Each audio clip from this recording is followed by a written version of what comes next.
I'd love to hear any questions, answer anything that you guys want to have answered, or I'm open book. We can talk about anything.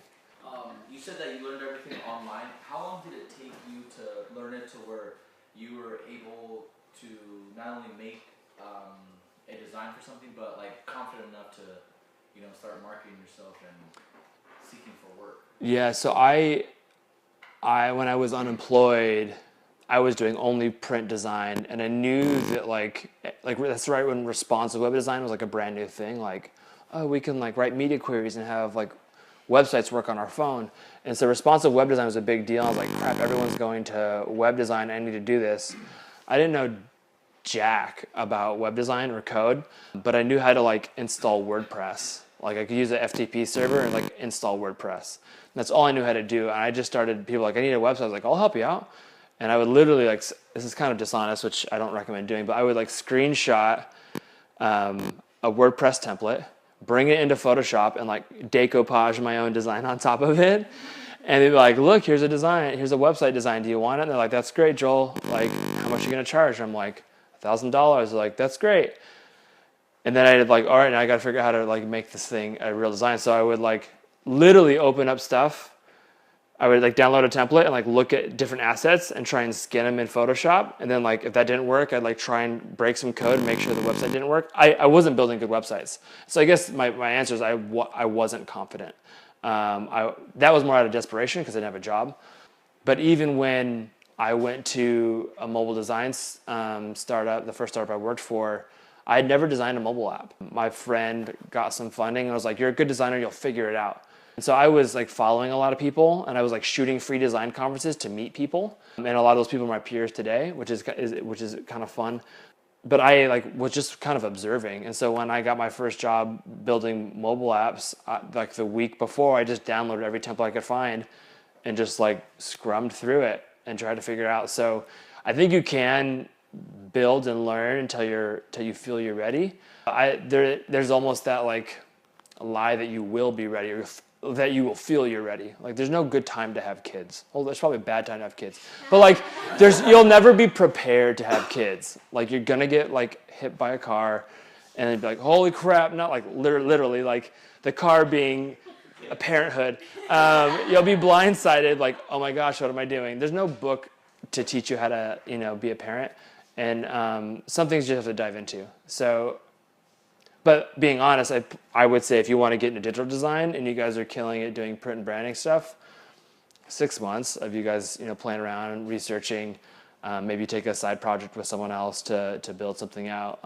You should be pretty confident. And there's just so much documentation. Like there's no reason anyone in here shouldn't be an expert in iOS and Android guidelines for mobile because they're comprehensive, in-depth guidelines and people talking about it on YouTube. And it's free. You could, spend 5 hours a night, 2 hours a night and learn it in months. Thank you. Yeah. What was your experience like being a designer at a huge company like Google? Like, did you feel like you were kind of boxed in, or like did you have kind of like a lot of creative freedom?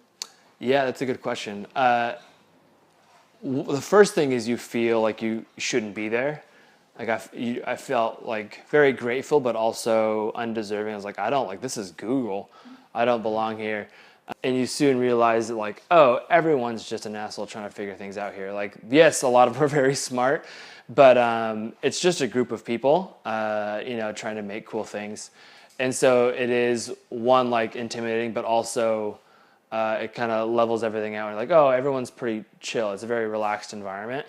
As far as creativity, it is pretty constrained because Google's a huge brand, and even within that huge brand, anything that they build touches millions of people, right?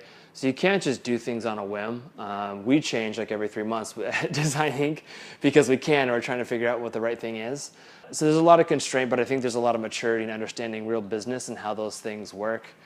In that same breath, like there was also complete freedom. And that there's no real rules at Google. There's just kind of like suggestions like, well, we really encourage you not to do that. They will never tell you no. And so there were a lot of things that I was able to do and work on that I normally wouldn't have been able to do at a regular company that has more guidelines. So you're like, hey, I think it'd be cool if we did a conference you know, in Iceland because there's a huge untapped design market there. If you can prove it out and explain why to do it, like go run a conference. So in that sense, working for a team or a company like Google is amazing because of the scale and the resources and the access they had. It was just a lot of tools you could use through some simple connections, which is really cool.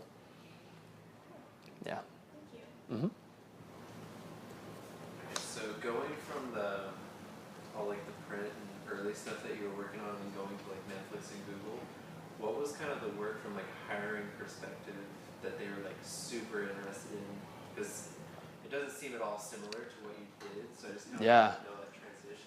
Like in the interviewing process, like what your portfolio looks like and how that. Like the big things that they were pointing out, like, whoa, that's a huge asset to like what we want. Yeah. So when I interviewed for Netflix, I had the startup work I did at this place called AppStack, and so that was like there was a dashboard and some mobile apps we built like this template system. So I was able to show that. But outside of that, I'm trying to think. I don't think I had. If I had any other digital work, it was fake. It was stuff that I was like, wouldn't it be cool if? And I redesigned something. So most of it wasn't portfolio based, right? I had ran into my buddy Ted randomly in a bar in Austin at South by Southwest, and that was when we had just initially launched, and he was looking to hire people. So he was like, hey, just come work at Netflix. And I was like, that's weird. And I emailed him 2 months later, and he's like, yeah, come up and interview. And so I had a person in, but you now have like one person in, right? Like it's not that hard. You need to like talk to people on Twitter or go to a conference, and you can know like a designer at every big company. The big thing is when you get brought in, that's when like the real work happens. So I think the only reason I was able to make this weird leap from like a guy that knows nothing at a startup to Netflix was the in-person interview, which is partly just soft skills and being honest and actually, you know, being what you say you are, like on a resume or in a portfolio. And then a lot of it was like we had to whiteboard for an hour. They gave me we whiteboarded for an hour, and then they gave me a design problem and then let me like solve it for an hour just with like sticky notes and a whiteboard. And I think how the things that I came up with and how I thought about the problems and how I interacted with them is kind of what made them choose me or not. Because even if I sucked at certain things or hadn't built a fully native iOS app, it's like, yeah, whatever, like we can teach him that. But if he's a jerk, we don't want to hire him. So it's more a bet on me and how I work, you know, interpersonally rather than the portfolio. Like the portfolio in a perfect world should just get you into a phone call. Like they won't talk to anyone if you don't have good work. So once you have a phone call and you're interviewing, Google's the same way. The assumption is that you do good work because that's why you got called, because you have a resume and your work looks good. At that point, they're trying to make sure that like one, you didn't lie about your work and you do what you sent us, and then two, that like you're someone that they want to work with. So yeah, I think most of my portfolio wasn't as established as I would expect it to be. It's also a little different because it was earlier days. Like it was an emerging world. There wasn't a lot of standards for mobile design because it was still so new. But yeah, if you don't have work that reflects the work that you want to get, like make your own work, like fake it, or find a college engineer and like make a Tinder competitor or something, or make it's probably something simpler. But yeah, there's no like you can just make an app for like I just went to this UC Denver class for their senior project. They had to make an Alexa app. Like no UI, just like a conversational UI roadmap, and then code it in JavaScript. And it was like template based, but they were like demoing their thing of them talking to Alexa, and they built these like games and these things that are all voice based. I was like, damn, these kids are gonna take my job. But there's like they just bought $100 device and Googled it, downloaded a template, and figured it out. And they built an Alexa app. Now they can go to Amazon and be like, oh yeah, I haven't shipped anything, but I built this cool app, right? That shows a lot of ambition and a lot of curiosity. So there's a lot of ways you can get after things like that. Yeah. For Design Inc., designers have to like apply, right? Yeah. And like you guys like accept or whatever. Like, what do you guys like look for in a designer to like be a part of that community, and like especially for like new designers coming out of school very soon? Yeah. No, that's a good question. First thing is like discipline. We have a variety, so we don't look for any specific discipline. We have animation, UI, UX. We have some VR people. We have brand people. We even have like content writers and some photographers and different people. So we're looking kind of for everyone. We don't care really about seniority as far as how long you've been doing things, but we do look for professionalism. So one thing that we stay away from is people that have work that doesn't look like it's like dribble work. Like dribble work is great, but we want people that actually have run a freelance business or can work on a project on their own. We're very much just making introductions, so we don't want someone that would require some direction. So anything that shows evidence of working with a client or running a project in art direction is kind of core for us, because we're not putting a project manager or a creative director on every project that we introduce. We have to trust that everyone on there is going to kick ass and do what they say they do, set deadlines and budget, and be able to manage the project. So that's a big thing, and that's why we tend to have more senior people, because it's people that have run their business. But there's nothing saying that any of you in here couldn't be in that situation if you're working on projects with clients. Yeah. Have you been passionate about like design and the work that you're doing the whole time, like throughout your whole career? Did you like kind of like get in a slump ever? For sure. Yeah, I would say I've always been passionate about design. I haven't always been passionate about my job. It is kind of a catch-22 when you get paid to do what you like to do, right? I think it's why I've always had side projects, because work does get really boring sometimes, or you'll get put on a shitty project or client that you don't want to work on. And so one, like taking that for what it is and not tying yourself too tight to work, I think is important. There's a lot of things that shipped that I was on that I wasn't proud of, but I knew that like that doesn't define me. That's just something that I worked on that had a lot of people a part of it. So it's very hard to like, separate yourself from your work sometimes. But I think that's critical in like maintaining balance and like a level head designing. And I think having side projects is great. Like most of mine have been like in other media, like podcasting or doing videos or tutorials and stuff. But having a brand on the side, I think, is great. Anything that you can control and put your passion into, I think, is great. So I'd say I've gotten through some of the harder times by having other stuff to get that satisfaction from.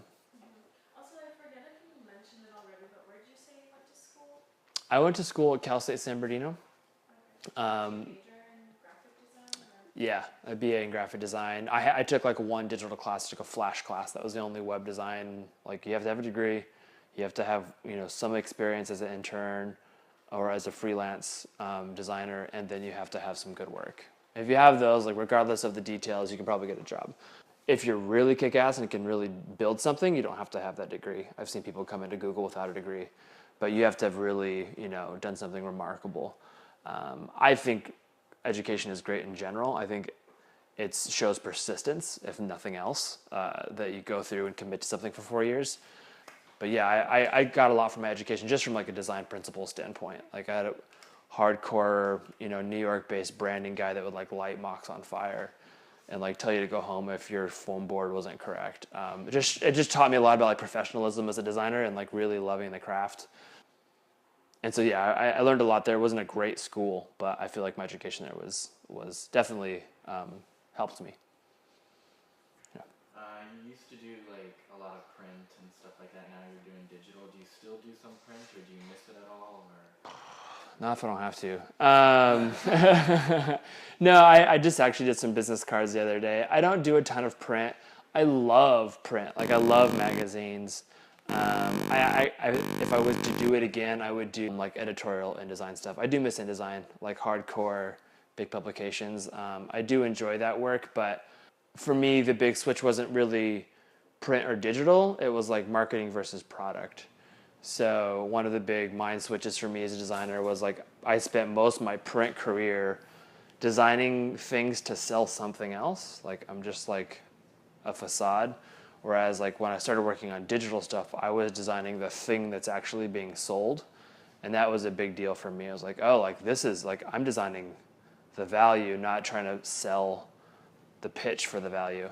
And that's really cool. So like another big thing that I want to invest in the next 10 years is like getting more into hardware. And so I don't know if that looks like me getting a master's in like actual industrial design, but the actual product part is the stuff that really gets me excited, like making the thing. Yeah. I think it's just like 10 years you've had a bunch of different jobs. Yeah. How do you make the decision that, all right, I've learned everything, I mean, not everything, but like when you know it's time to move on, and how important is moving on to your career, even your creative growth? Yeah, no, that's huge. I've probably left prematurely every time. Yeah. Like I look back at Netflix, like I could have learned a lot more. Okay. There's a lot of opportunity for me there. I've always, every job I've taken, like every switch I've done, I haven't been prepared for. So like I knew nothing about data visualization or analytics. When I went to Google, I knew nothing. I had just worked on some stuff at Android. That's probably the most, capable to go to Android at the time. But I've always done it before, like I really knew what I was doing, and did it hoping that like I'd figure it out, knowing this is gonna be a good challenge. I'm gonna grow in this decision, and so I always felt like that was always like a step up for me. Even coming to the startup, I like left Google, but I was going to a startup knowing I was going to learn a lot, running a business with my friends and building a startup and building a marketplace. And so it's always been for the sake of learning for that. And I wouldn't say I've been ready for it. I think there is a risk in moving a lot, because it does show some sort of like impatience, and it's very common, especially in the Bay Area, for people to move like every 18 months or 24 months. I think we do kind of work on things like their projects, but if you do like want to move a job, move jobs, I think it should be like one, because you're going to learn something and be challenged, and two, like you're leaving on good terms. I've never left when it was like bad, or I'm like, I'm blowing this mother up, like I'm out of here. It's always been kind of like, hey, I'm gonna leave, and often it's usually fueled for me like by family. Like I moved to the Bay Area because I wanted to make more money and like prove that like I could do it. And so then I was like, I worked at Netflix, so that like you're immediately in like this group of people of like working for validated companies. And then when I moved down, it was because I wanted to be closer to my family. And so a lot of my decisions are made because of my family. I was flying up to the Bay Area every week when I was working on Android, and I took the job at the startup, one, to work with my friends and do something here in Orange County, but also because I didn't want to travel with a new baby. So like, it's pretty selfish for family reasons, a lot of my decisions, but they've always been supported by the growth of my career. Yeah. Yeah. So you briefly mentioned mentorships. Yes. How influential was that for you, or was it like a big struggle, or because you worked with big companies, were they just embracing you as a creative, so you had like a good experience? How was that? Yeah, I mean, if I never had like a formal deemed like you're doing a 12-month mentorship, but my buddy Ted, who I worked with, he really did mentor me. Like he was like, look, I'm going to show you how I do things. He had worked at Apple. He'd done a lot of really cool stuff. And so he really taught me how to be like a professional designer, like in the Bay Area. And that was probably over 18 months that I worked side by side with him. And it was like, there's no way I would be doing what I'm doing now on my own. Cause I just like fast forward and be like, hey, I've made all these mistakes. Don't do that. Just do it this way. And that really enabled me to level up. I got like 3 raises within a year at Netflix just by like moving up on things. And I owe a lot of that to him. So I think it's huge. It's really kind of hard to like approach him like, hey, will you be my mentor? There's like one that's like vulnerable, but it's also like a big commitment for someone else. But like, yeah, like I will be your like sensei. But I think it's huge. Finding a mentor, a colleague, a boss, someone who's willing to like invest in you. I think that can help loads, even more than like having a job. Finding someone that you can help out, even if it's for free, like apprenticeship, I think goes a long way. And most times if you offer to work for free, like someone will let you do it for a couple months and they'll start paying you once you prove that you're good. But it's harder down here because there's a lot, I think, depends which industry, but there's, for me, less opportunity down here than in the Bay Area. But if you guys are doing branding and apparel and merch and stuff, there's obviously a ton down here. Sweet. We good? Awesome. Thank you guys so much.